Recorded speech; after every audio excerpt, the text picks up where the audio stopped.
Good afternoon, everyone. Just want to do a quick mic check, make sure you guys can hear me, and then we'll get this show started.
Good afternoon, everyone, and welcome to another casual stroll through Lord of the Rings Online. My name is Matt Elliott. I go by Scenario on the message boards, and I'm a senior world designer working on LOTRO. We have, at this point now, gone through every single region in the game as part of our casual strolls, and now we're kind of into theme land, I guess is what you can call it.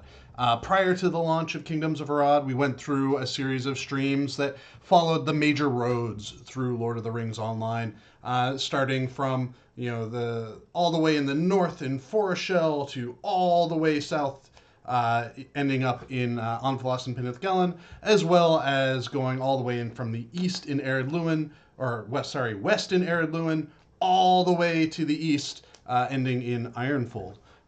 We skipped Umbard just because those are somewhat new, and I also wanted to be able to have the Kingdoms of Rod expansion packs ready before we did those roads. But maybe we can do a follow-up on that.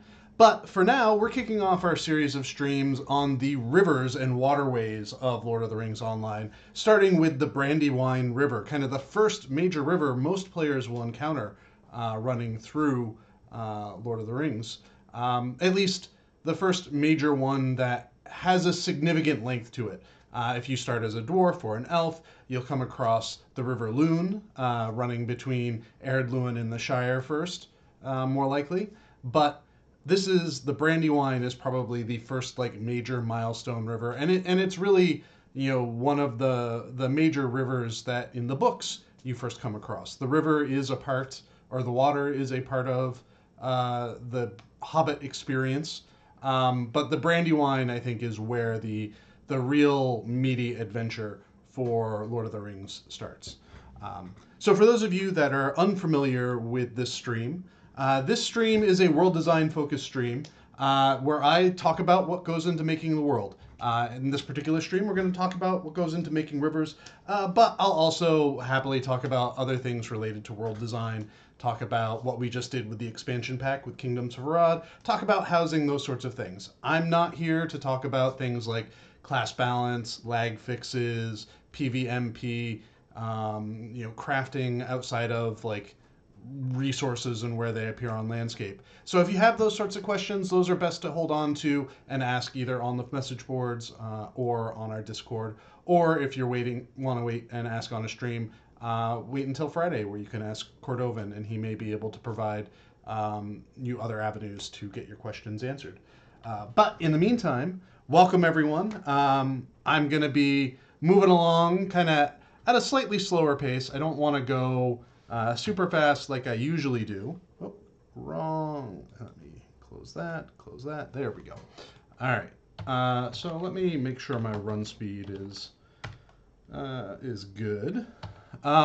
So here we are starting. This is Not specifically starting on the Brandywine. We are starting way, way, way, way up here in the far north of Evendim, in the little camp called the Evan Reels. And this is mostly just to be like, this is where kind of some headwaters for the Brandywine are, at least in our game. We have a couple of those headwaters as well. You can see here in Wheel, where we've got the waters coming down from there as well. But I figured this was probably the most direct north-south way that we could go for this river. So we're starting here. We get to spend a little bit of time in this fun wolf camp. Also, you may notice too, when I pop up in the maps, you'll see these artifacts here on the side. This is a portion, for those of you who have played a little bit on Bull and you might have heard about upcoming changes to UI scaling and whatnot. This is part of that, so that we are not stretching our UI elements to fit whatever resolution you have. They kind of stay at the aspect ratio they're set at, and we're going to have filler assets coming in behind there to help support that. I know the designer who is working on those, the tech artist who's working on those, has some plans, particularly for maps and whatnot. But that is not something I can answer any questions for specifically. So we'll start on our way. Maybe I'll even slow down a little bit more. Let's go mount speed for this, because that feels about right. So here we are in the Evan Reels, making our way down. One of the things that I'm noticing here too is we don't really have any water flow painted, and I'm not sure whether or not that's because we didn't paint the water here and the water flow system came in well after this was actually built, or if this is a statically placed water volume that doesn't have any movement associated with its material. One of the two. We make our way down into the rapids. One of the things that I was playing around with a little bit last year in some of my post Legacy of Morgoth R&D time was seeing if I could get ways to make like rapids volumes that would kind of push you along. And while I made it happen, it was not all. It was a bit buggy. I was not happy with how it turned out. So that really hasn't turned into anything. But it's something that I'm still kind of curious to play around with. And now here we are in the water. I'm going to try to get myself up onto a beach. I don't want to go onto the right side because that'll take us all the way down and around through Anuminos. I'm going to see if I can stay on the left and get my way up onto a shore and follow that for the rest of our run. As always, too, I tend to talk a lot. So if in the course of this stream you noticed I haven't had a drink in a while, please let me know. I'll take a break. I'll have some of my tea.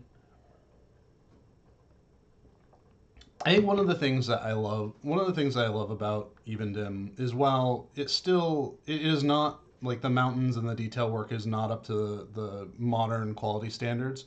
It was one of the first regions where we were really starting to play around with, trying to create more realistic mountain ranges and whatnot. And I think the tools we were using to help create those mountains was great. It's just we were kind of missing an easy to use intermediate step. We were kind of missing a good way to take the tools we were using to create the height maps and our tools. We were missing a step in between, because the tool that we were using for in between was not, at the time, was not particularly user friendly, and often that led to us bouncing off it more than not. So we'll make our way onto this island and take a quick look around as well. See what we have for comments and questions while I'm slowly ever swimming my way through here. Hellhunt says, good old memories of me being a free-to-play and having zero bot options and all the swimming back and forth coming back right now. Yeah, I think, there was certainly, at the time Evendim was added, it was the first, full region after the launch of the game, and we were still hewing pretty closely to the more, classic MMO style of gaming, where movement through the world, movement through the landscape was kind of intentionally slow and intentionally onerous. And the introduction of those boats, of the fast travel boats in particular, was as a way to help kind of ease that, and as a response to player feedback. Um, I think a lot of people, when it comes to any MMO, will sort of opine the game of opine what the game was when it launched, and miss the game when it was launched, and they often forget how punishing some aspects and how unfun some aspects of those games when they launch actually are, and don't the nostalgia kind of overrides the awareness of, like, oh yeah, this was actually like not that great. um, let's see, we'll go down through here. Druid's Fire says, I appreciate a stream about a stream. There are some authors that can fill chapters in a book on a single little detail. And I feel like Tolkien is certainly one of those authors. Um, you'll note now that we're no longer swimming. I will say, too, one thing that people may want to prepare themselves for in viewing these streams is there is likely to be a lot of swimming. um, a lot of swimming as we traverse the various waters and we go back and forth. Um,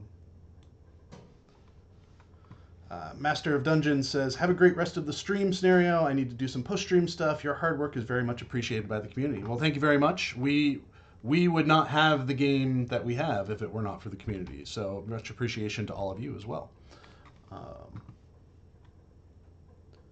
Okay. Raviolin Loista says, I wish there were slow boat rides. Um, that was so when we were working on, preparing for Corsairs of Umbar. That was one of the things. I'm going to cross over here just so we can get a look out over the lake too. One of the things that we were investigating for Corsairs of Umbar was boat pants, effectively, mounts that you could use in the water. And at the end of it, the only region, the only part of it that really wanted it would have been the Shield Isles. But a lot of that we tried to find a way around needing that kind of system by having a stable system, the Dockmaster system throughout it, to kind of help ease travel through it. I still love this water type. This is one of the best water types we have in the game, I think. And it's a static water type. It's not dynamic. It doesn't have any flow to it. But it feels like it makes the water feel deep. And I think that's one of the best things about it. I remember playing this on live and spending, after the launch of the game and when this first came out, like Tinodir was effectively my character's home for a very long time, and as a burglar, spending a lot of time sneaking around through the ruins of Anuminos to pick off quest targets and pick up quest objects all over the place.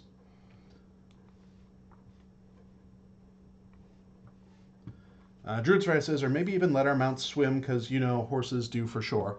Horses do swim.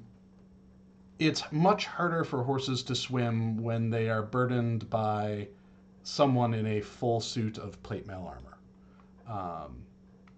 Just to put that out there. I think there may be room in the future for mounts, anyways, to find ways, to make the depth at which horses dismount, or any mount dismounts, be a little bit less, because I do think that that puts a specific kind of onus on the world design team to either like really commit to making sure everything is shallow and walkable, like Swanfleet, where we tried to do that, or it ends up just being like haphazard, a little bit here, a little bit there. All right, so before I ramble on much further about those sorts of things, so here we have the actual start of the Brandywine River here, at least in our game. between the Colossus, the King's Crossing Colossi, we get to see where the Brandywine starts. One of the things with our water system too is we do not have a particularly graceful way to blend water of one type into water of another type. So often you'll see us use rapids patches as our cover for this, particularly in older regions. I think we were less we were less knowledgeable about how we could use those patches and color them and layer them in different ways to obscure that. I think one of the things personally that I've tried doing, let's get all the way up here since we're, one of the things that I've personally tried doing is finding ways to use, an assortment of those rapids. There we go. Awesome view of Even Dim while we're here. Find another way to use those rapids to have them at different opacities and different render colors to kind of better match the colors of the water that we're going from and we're going to, and to not make it as jarringly white. Raviolin Loista says, I was curious about that. Clear Lake flowing into Brown River. Well, so that can happen in the real world when you have one body of water whose waterbed or the lake bed or the bed of the body of water is different kinds of materials, and it depends too on how fast the water is flowing.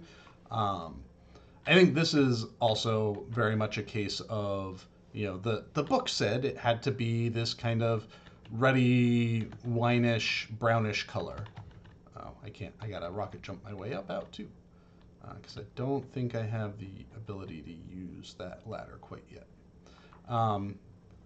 So that's how we kind of hand waved it away.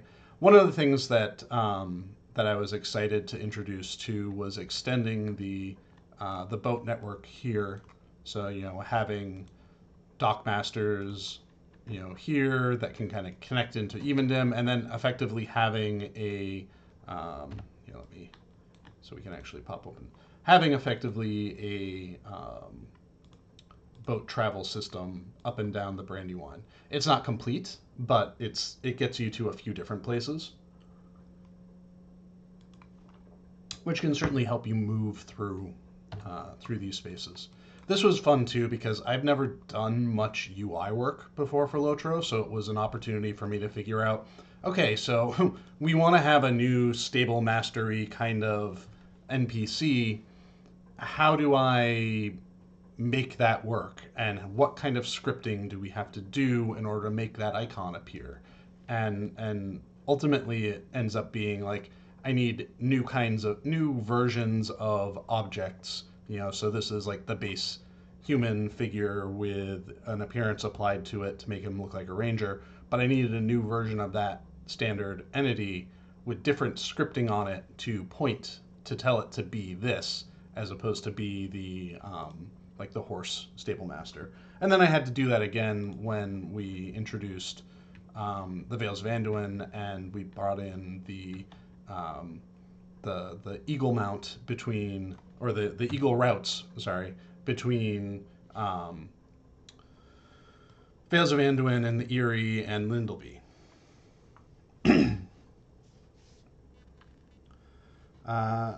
Dodger Artfell says, begs the question, did the Amazon Ring of Powers writers intend Super Galadriel's epic swim back from Straight Road to mimic Everswim? I don't know about that. I think in that show she proved herself to be a very competent swimmer. But elves have endurance, so we'll just hand wave it as that. Druid's Fire says, I always have questions about the bridges and drafts of the boats and ships that are meant to ship goods up and down from the city. I'm not sure what that's specifically in reference to, but so here we are. So again, you'll notice that the day file is not changing here. When I started up my server, the server decided it was going to be thunderstorming out, which doesn't make for a great stream. And I couldn't figure out a way to turn off the weather. So I just changed the day file completely. So we're just running around in a static day file at the moment. So it won't be changing as we cross between rivers. Just in case someone was like, hey, this isn't the Twilight Hills day file, or this isn't the Evendim day file. Well, I think this is the Evendim day file, but so this was a fun little area to make too. I think one of the things that when we were building original Lotro and up to Moria, there were a lot of things that we never thought we were going to get an opportunity to build. One of those being like we never thought we were going to get to an ocean to have beaches. And so when we were planning on and working on Evendim, we thought it would be a fun opportunity to have just kind of like a sandy beach stretch of the Brandywine to kind of scratch that beach itch. Um, and so that's what we did. We got our sandy beach through this little stretch of it. It was a fun thing to play with. I think I mentioned this too during my Evendim stream many years ago at this point. Um, that when we were doing kind of some polish in this region to prepare for Evendim becoming available as part of a legendary server, I was going through and doing terrain texture cleanup, and I noticed that we had some like duplicate terrain texture types. And when I went to just like clean them up, I realized that a former world designer on our team had actually created that terrain type so that he could secretly write a kind of how people will put their initials on a tree and write it and put a heart around it. He had done that on the beach, on one of these beaches, with his initials and his fiance's initials, um, and so that was it was a surprise to find. It was completely hidden. You would never know it was there because it was the same exact type, but it was a completely hidden little surprise that I discovered while I was cleaning things up. I think he's also he there's a tree in Ered Luin where he did something similar as well. Um, so here we have water flowing in from the border between the North Downs and I want to see if I can get myself way up over these impassables so that we can run to them, but I guess not here. So we're gonna go this other way. So this was an interesting challenge too because um, when I was building out the Wildwood, we originally built the game. We had no concept that Evendim was going to be a thing. We had no concept that we were going to be filling in the Wildwood, and so where the water flows through underneath the trestle span is significantly deeper than it ought to be. It is a much deeper ravine than reality should allow it to be, and because of that, we had some issues, especially if we wanted to. Oh, pay no attention to that landscape scene. Uh, so when I was building out Wildwood and I wanted to find a way to connect North Downs and Breland and Evendim all together, I had to figure out a way to hide the fact that the Trestle Span Gorge and the water levels there were not right. They were not right. Um, and my easiest way to do that was to have a little island of impassables that blocks the view. Like I think you can see here from here, you don't really see any water over here. Um, and then let me run back over this way, and we'll go up here. So you're still kind of feeling like you're going uphill, but you're not going uphill enough to justify the depth of the gorge at the trestle span. um, and so that is how we fibbed it. Instead of because the level of the Brandywine was much higher than the level of the trestle span water, um, we had to fib things a little bit. And I did not have. Let me see if I can rocket myself up here, so you can see. And I'm not going to be able to stay up here very long. So you can see where trestle bridge waters come through. You can't get past that rock here, and now you kind of have this dogleg shaped impassable, which I'm now in, um, blocking access to it. Um, so that's how that's how we faked it. Um, Not an ideal solution, and I think that's one of those things that, with a lot of our team being somewhat junior and only really looking at what was directly ahead of us in terms of building landscape, um, kind of impacted future us. And there are still other things um, in the game world right now that have that same kind of future impact that we're not super happy about. Things like where we've positioned the start of certain regions, like those sorts of things. Um, Ravion Lunatic says, "I could have sworn I swam through that section." Well, you can swim through parts of it. We give you you can swim up um, a little bit up the rapids, but eventually you get to a point where you can't swim any further.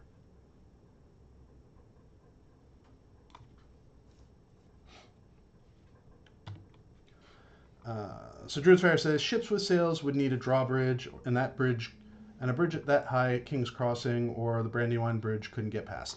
Yeah, so that's here we go. I thought we could get by here. Um, yeah, that is another unfortunate, like, it's a game kind of thing that we have to do sometimes when we are making a game. Um, I think that's one of the things that we sometimes have to check ourselves on as well whenever we're building something. Is we do want to strive to make the landscapes feel good and feel as real as we can within the confines of both our IP and our tools. Um, but sometimes we just have to kind of be like, it's a game, and kind of resign ourselves to that. Um,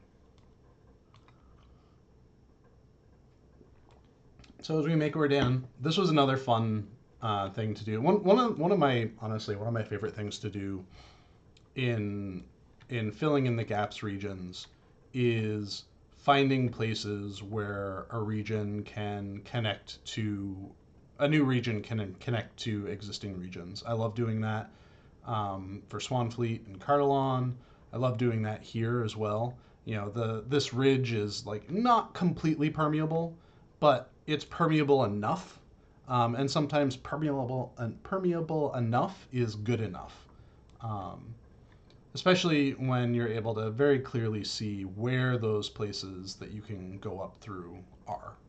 Um,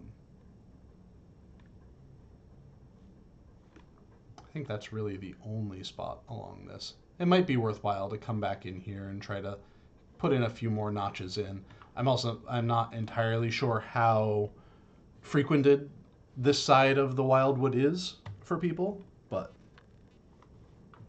uh, Alolan Ranger says, Ultra realism sounds great until you're looking for a porta potty in the woods in a thunderstorm. Yeah, that's always the balance, too. Like, you see a lot of games adding survival elements, and there's always this question of, like, how fun is that survival element? I mean, not to knock on things like, you know, Breath of the Wild, but how important is are the weather systems and the weapon deterioration systems, right? Like how at what point do those kinds of systems in any game become more of a burden than augmenting your enjoyment? Does the sense of immersion and real world outweigh the headache that those systems can cause?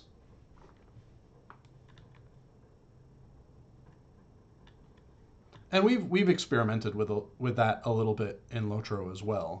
We've hey, swim in salamander.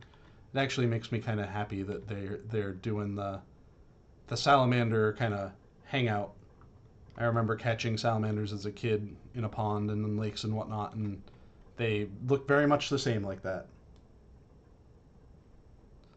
All right, so we're continuing our way down. We're going to take we'll probably take a couple more detours off of here and go up the river and go up to maybe Starmere Lake as well um, as we make our way down the Brandywine. One of the things, too, that I feel like we've learned a lot about since the initial build out of the Brandywine River is how to make water's edges look and feel better. How to make them feel more like how a water's edge would feel or should feel. With reeds and water plants and whatnot, right at the water's edge and bushes and whatnot. I spent a lot of time in Vales of Anduin playing around with scene files to that effect as well.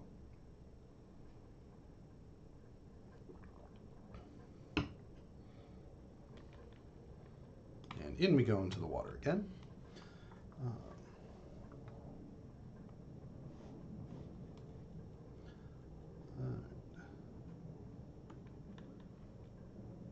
Raviolin says, speaking of, looking forward to future fill in the gaps regions.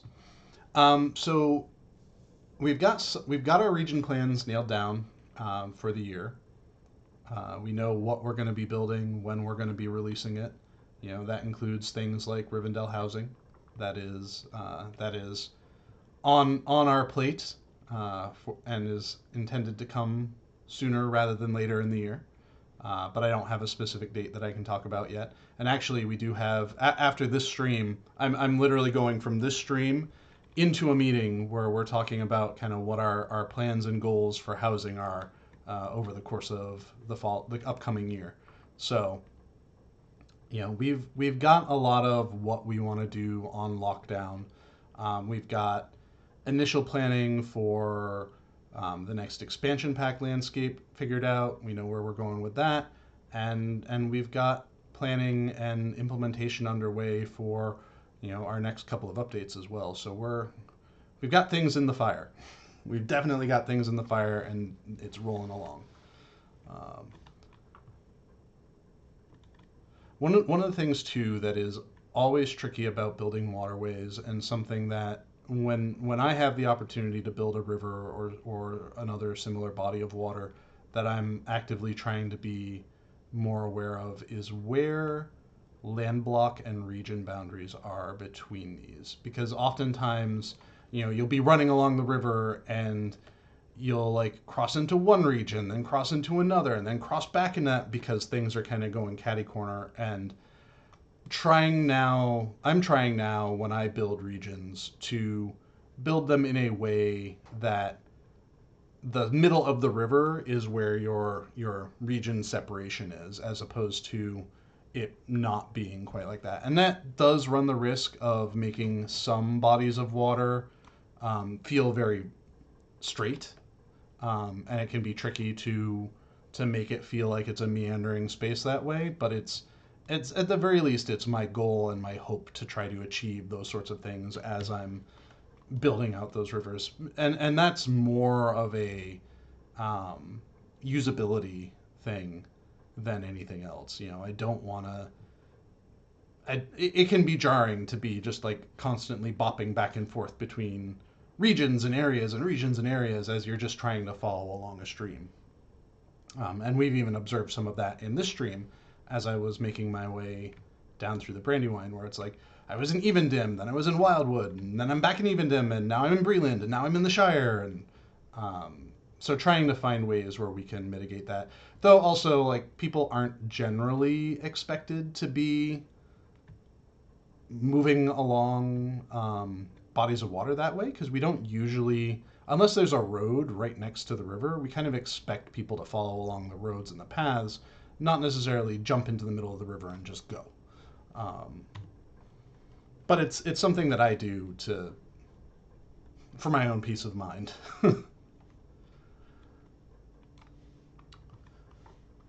Alrighty.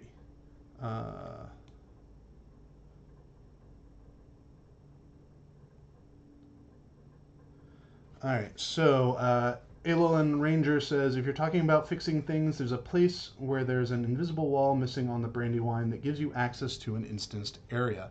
Um, I think that may be fixed in. It's either fixed already or will be fixed soon. I know there was a stuck spot that we were getting um, a lot of bug reports on, and I had fixed it, and then I think the fix did not properly get built into the data, and so even though there might have been a patch note that it was fixed, it wasn't actually fixed, um, and so I'm fairly sure I know what you're talking about, and I'm fairly sure that that specific issue has been resolved, unless there's a different one. And if there is a different one, please by all means um, send in a JBug with the location so that we know where it is and we can address that one too.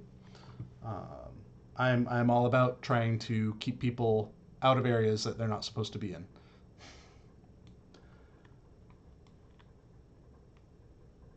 All right.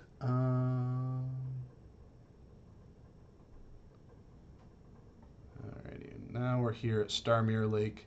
So this was the Brandy Hills was one of our first fill in the gaps regions, actually, since we're talking a little bit about fill in the gaps. This was way, way, way, way, way back in the day. Um, we had, I think this came out as a part of an update after the launch of the game, and we were tasked by executive to just like find ways to bring more interest into the game.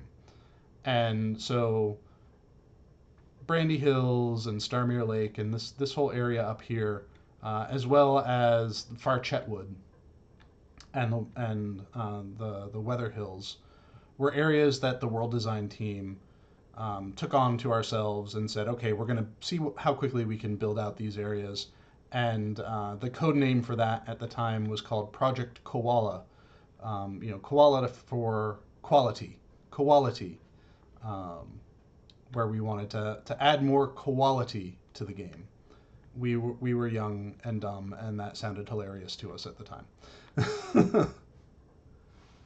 All right, we're working our way around Starmere. I think one of the things too that I like about this particular area of the game is just it's a little out of the way. There's not much going on in here. There's not much happening, and it's okay that there's not much going on over here and there's not much happening. And that's kind of the purpose and intent of this space is exactly that, where it's just like you want to bring your hobbit out here and have some quiet, chill fishing time.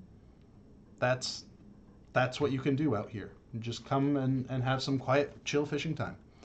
Um, and I think that's sort of the approach that we've taken too for some of our larger, newer regions. Is we wanted to make sure that there was like breathing room for people to have spaces to do nothing in. I know there are some people that really enjoy having, every single square inch of a space like rife with content, rife with quests and things to do.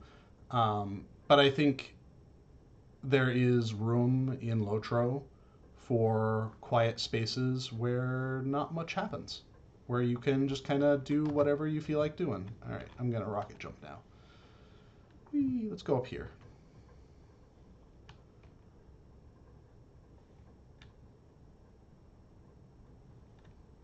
It's a bear camp.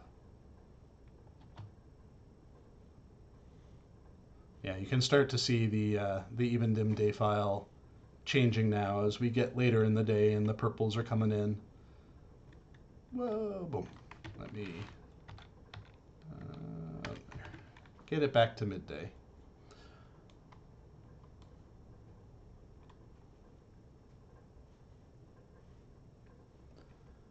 So as I said at the beginning of the stream, I'm not someone there. I can talk about world design stuff. I'm seeing a couple questions about ticket submissions and whatnot. I have no insight into those sorts of things. That's a customer service side of thing. I cannot provide you any information or insight about where your ticket is in the process, how quickly things might turn around on certain tickets. That is outside of my purview, and I don't want to speak to any metrics or anything because my information is not likely to be accurate information. I am but a humble designer. All right, so we're making our way back to the Brandywine, and we'll continue down it just a little bit more, and then we're going to take a brief hitch to the west to follow the water. And I don't think we'll go all the way up, but maybe we'll make our way up to Hobbiton, and then we'll turn around and come back from there. All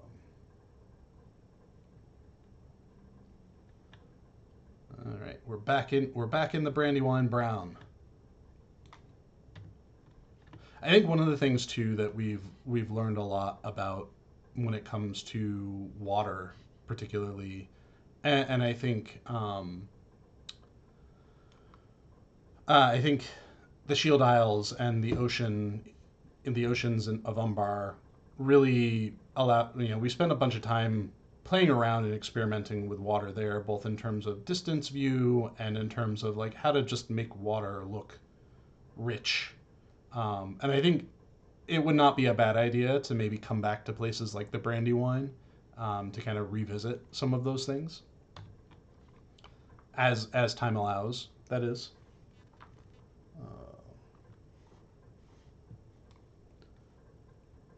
So the Ecstasy of Gold says, "I love that there are so many parts in this world that are simply there to be discovered," and I think that in particular is people talk about living in Middle Earth, and I think that is a major component of it. Like the world is so large, and there may be quests associated with places as you're roaming around and as you discover them, but you don't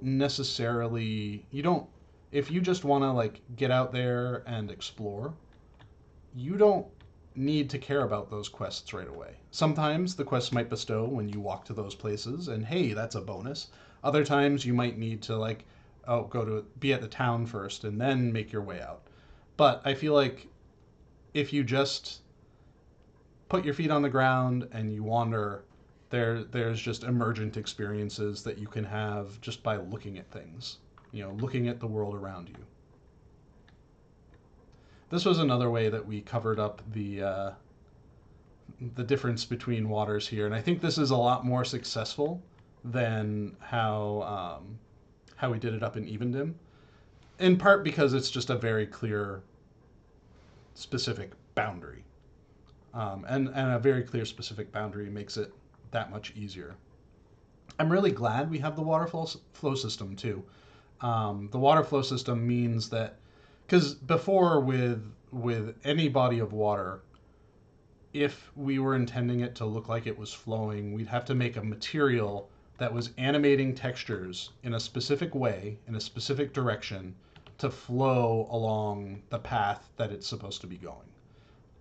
And that could mean that a given river could have 5 or 6 different water types associated with it in order to create that illusion of water flowing. Like whenever there was a fall, we needed to change direction of the water. That's like kind of where we did it. So we had a little step fall at a landlocked boundary, and then we changed the direction.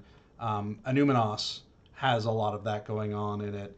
Originally, Eregion had a lot of that too, where there were just a bunch of different water types to give the illusion of water flowing in certain directions. And with the water flow system that we have now, we can just kind of paint water flow. We can paint the way that we want it to go, and it'll look like it's going that way. So, for example, here it's subtle, but you can still see the water flowing along. This water type is probably a water type that really would benefit from a little bit of extra attention because it is too reflective. It needs a little bit less reflectivity in order to not look like an oil slick. Maybe that's a good task to put on one of our plates as a bug fix.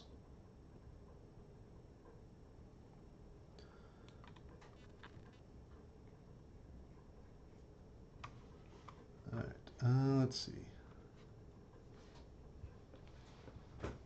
That is, Alo Land Ranger says, I think he means if you don't keep your feet, there's no knowing where you might be swept off to, and that is exactly it.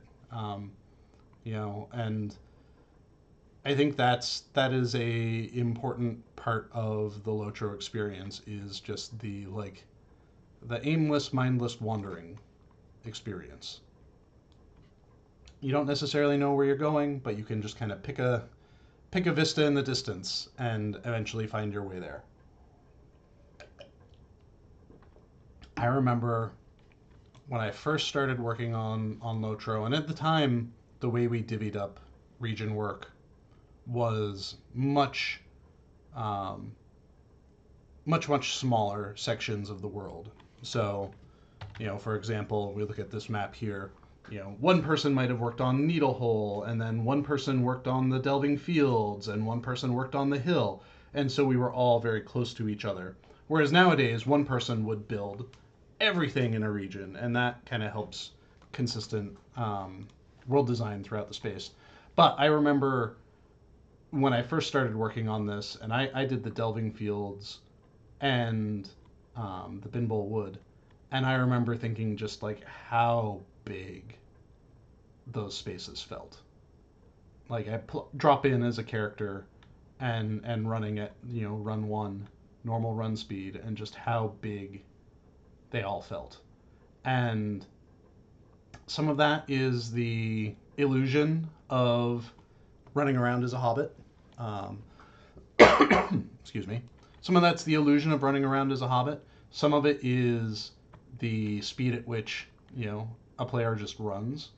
Um, but now I think about the scale of the world then, and I think about the scale of the world now, and just how big it has gotten, and how you know how I marveled, and I think a lot of people marveled at the size of the game and the size of the regions when they launched, and then looking at it now, and kind of looking at the Shire and being like, oh, how quaint! Look how tiny this region is. Um,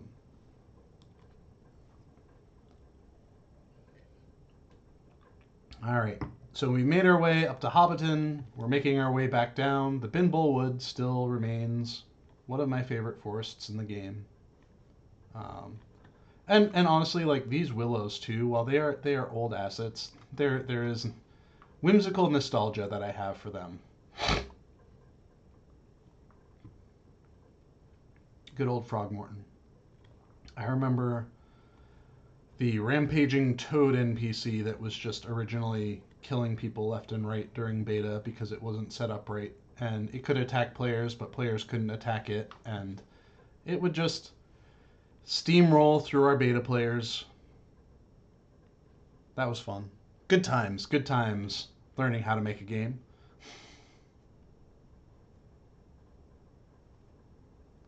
All right, we're making our way. Um, this was put here, I believe this was put here as a way for players to cross the water while on a horse, specifically.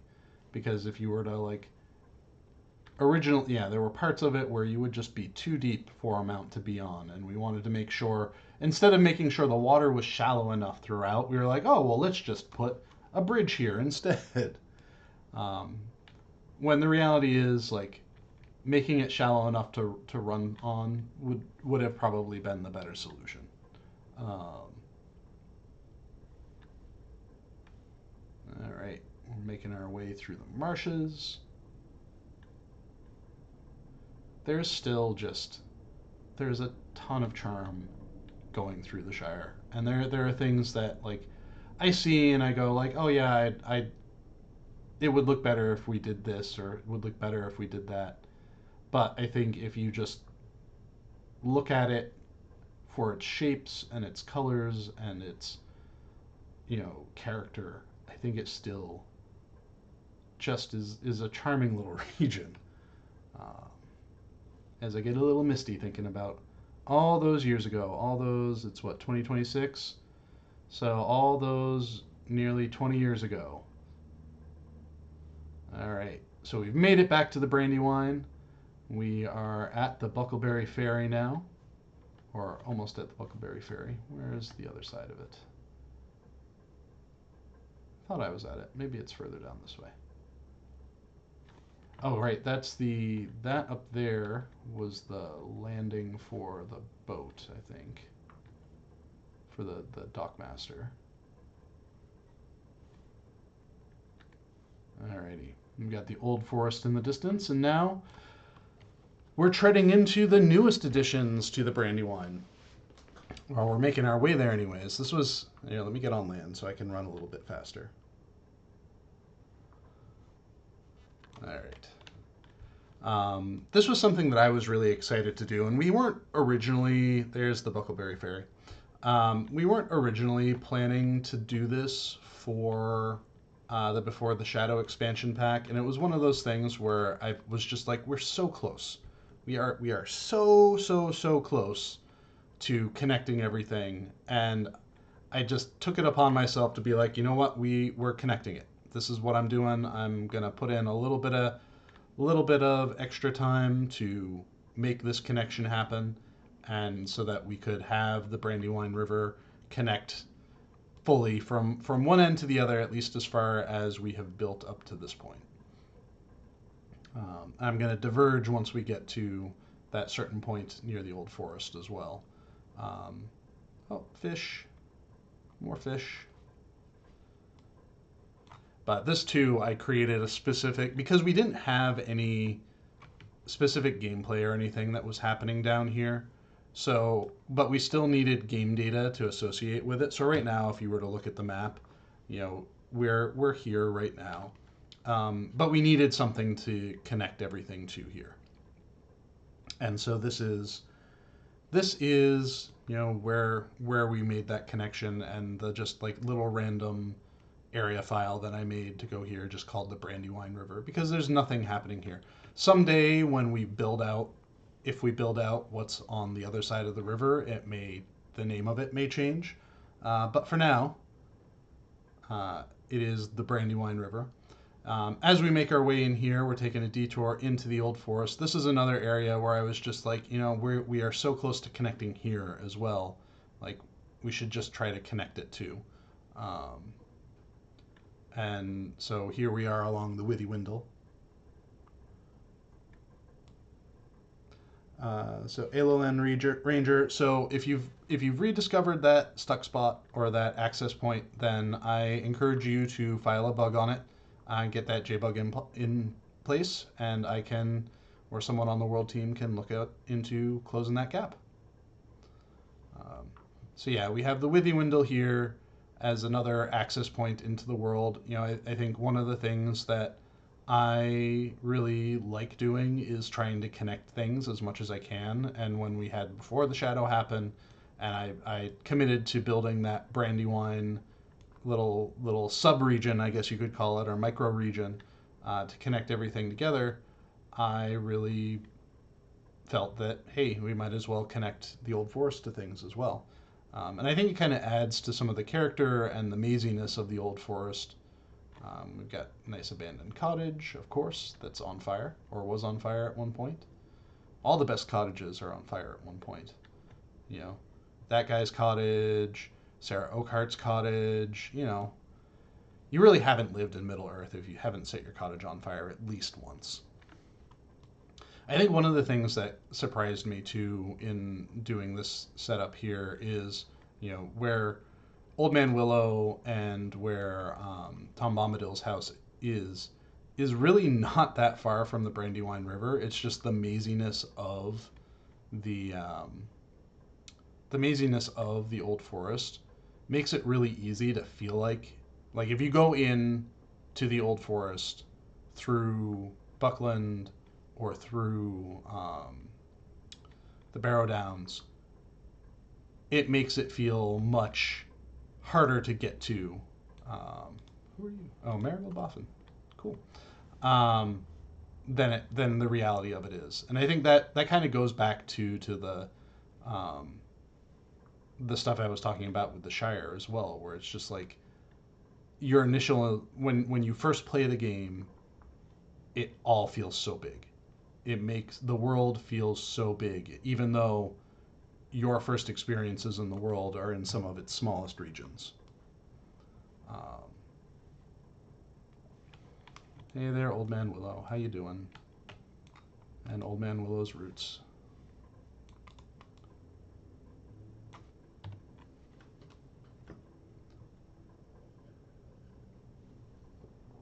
All right, we're working our way down. So as far as thinking about other streams that we're going to do on this, I think the Anduin is the big one. We've got at least, I would imagine, 2 streams worth of the Anduin to do.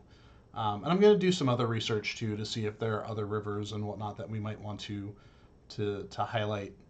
It might be that the Anduin is broken up over 2, and then we kind of have river potluck, I would say, where we take a look at some of the other rivers that are not as big, but might still be worth visiting as part of our run through of things. The Anduin is going to start all the way up in Elderslade, um, and make its way down, and that is a very long run spanning multiple regions worth of landscape. The Ikerbon rivers, I think the Valley of Ikerbon has several rivers as well as dry river beds. Those I might save for last just because they're also the newest and freshest in people's minds. Um, but I think those are good too. I still also would like to do a Roads of Middle Earth for Umbar and Harad, because I think there's substantial road networks there too. I need to give those some space as well, so that I can go into certain areas without Maid of Lions tisking me for spoiling things too much. So I'm gonna let the roads of Umbar and Harad be more likely a summertime stream, more so than anything. Um, all right. So we're coming up on there's an Old Forest instance here as well. This is probably the area where Elalon Ranger or Elalon Ranger, apologies if I am saying things in the wrong way, is talking about. Um, that was built prior to the launch of Before the Shadows, and I had originally built that instance and it had a little like landing outside of the instance entrance to suggest the world beyond, to suggest the Brandywine River was connected to it in some way, and then when I opened this up, I did make it a access point for that instance. Um, down the river we go, through all the reeds. I do love that our frill system, when you walk past a frill, it will jiggle the frill. It'll wiggle it out of the way. I think that does a lot to just help make them feel real. I don't think I can get up on shore, right? No. Oh, don't mind me. I'm just going to get stuck in things.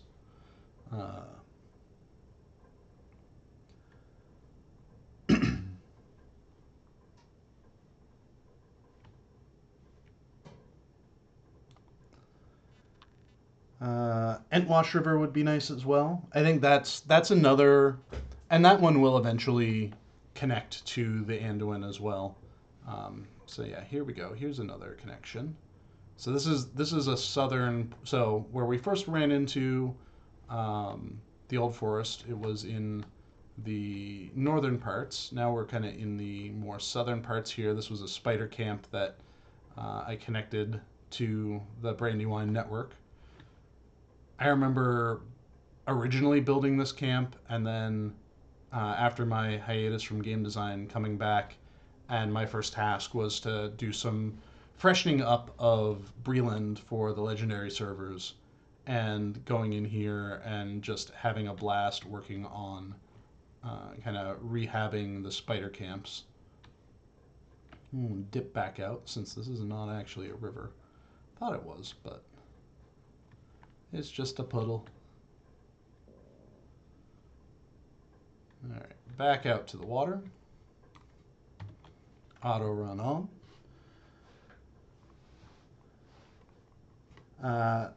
Elon Ranger asks, oh, there's a good question. Does the landscape get built first and then you drop an instance in?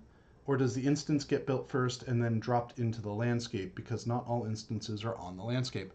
It depends. If we decide to make an instance on the landscape, it usually gets, at least the landscape that it's going to go into, if it's brand new landscape, is kind of earmarked for it. We don't do landscape instances all that often. I think the Winterstith was Winterstith the last one where at least it was built on landscape. I think that was it. That was the last one that we had made. The one of the first instances we have planned for this year is going to be landscape instance.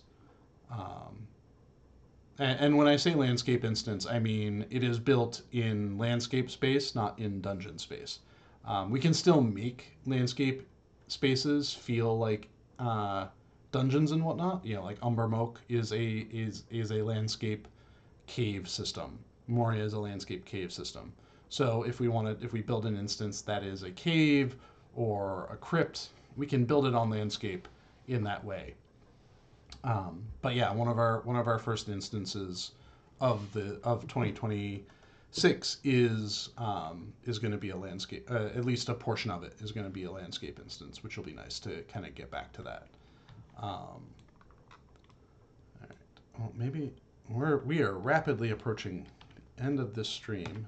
I think I'm going to speed myself up just a little bit so that we can get to Sarn Ford. So here we have the entrance to the instance I was talking about, the not Old Man Willow instance. This was originally built so that when you entered the instance, so there's the instance entrance right there. So you end up kind of looking out through it, and you could see beyond, but you couldn't actually get it at the time because it was only accessible via the instance launch panel. Is the sunken boat outside the entrance to the Woe of the Willow intentional? If it's at the bottom of the river, maybe. If it is just like on the shore and there's ground poking through it, that's probably just a placement issue. All right. Now we are in Cardalon, making our way down the river, fast approaching Sarn Ford. I am speed running this now because I do have a meeting that I need to get to at 3. It's about one of my favorite topics, housing. So while I make this run, and while I speedily make this run, we'll talk a little bit about what's coming up for design streams. So next week we are coming back to the We Have a Cave Troll stream. Alan and I are going to host our first one of the new year, and we're going to be focusing on talking about what makes a social hub, and what makes community gathering places that communities want to gather. It's something that we've been thinking a little bit about. Whenever we build a city, we do want to try to find ways to encourage people to hang out in certain spots. Whenever we build a neighborhood, we do want to think about those same things. And so we feel like this is an opportunity for us to kind of get some of our thoughts out, get some of your thoughts on what makes those spaces interesting and appealing to you as well. After that, we'll probably, because then the next stream that I'll be doing anyways will be our February Casual Stroll. I would expect the February Casual Stroll to be focused on probably another river stream. Maybe we'll start with Anduin. After that, the next Casual Stroll after that will likely be a Rivendell housing preview. I'm wanting to hold off on Rivendell housing previews as long as I can, just so that we can get some more bug fixing in and get that handled. And I want to time it so that it happens kind of around when we would be ready for it to go to Bull Roar. Alrighty, so we have made it to Sarn Ford. And speaking of connecting the worlds and whatnot, one of the things that we did with Sarn Ford is to show that it has a connection to the Shire. This is technically you cross the river and you're technically in the South Farthing, but we don't have the South Farthing. So we have a portal that takes you to Mickle Delving by the neighborhood instead. So, all right, everyone. Well, I do need to head off to another meeting, so I will leave you here. Thank you, everyone, for showing up, asking your questions, hanging out with me for this first Rivers of Middle-earth stream. I'm glad Brandywine was the first one we could do. Like I said, I think we'll hit Anduin next. So yeah, thank you, everyone, for hanging out. And we will see you all next week at We Have a Cave Troll, and we'll see you a few weeks after that for our second river stream. Thank you, everyone. Happy New Year, and I hope you have a great afternoon.